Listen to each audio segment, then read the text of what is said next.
Gawa ni Duterte ay napataas siya ang presyo ng lahat ng bilihin. Siya po ang may kasalanan kung bakit tumaas ang lahat ng bilihin sa buong Pilipinas. Bakit? Dahil bago naging presidente si Duterte, ang ating national budget ay nasa 2.5 trillion pesos lamang. Nung naging presidente siya at pag-alis niya nagbilang presidente sa kanyang termino, umabot na ng over 5 trillion pesos ang national budget. Hindi lang yon ang nagpataas ng presyo ng bilihin ay dahil bago si Duterte naging presidente, yung ating national debt ay nasa around 5 trillion pesos. Pag-alis si Duterte, umabot ng 14 trillion pesos ang utang ng Pilipinas. Yan po, ang pag-uutang ng ganyang kalaki, ang rason kung bakit tumataas ang presyo ng lahat ng bilihin din sa Pilipinas. Siya po ang may kasalanan kaya naghihirap kayo ngayon at mahal na ang lahat ng bilihin.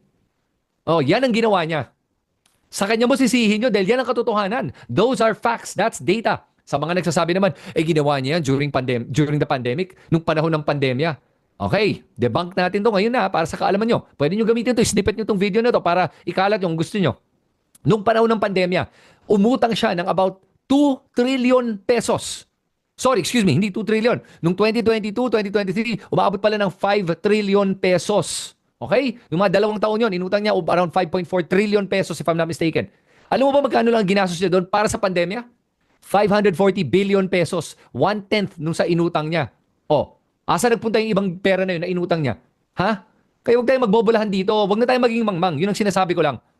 Kaya pag may nagsasabi sa inyo na, maganda yung panahon during the time of Duterte, umutang siya para sa atin. Hindi, umutang siya para sa kanya at sa kanyang mga cronies.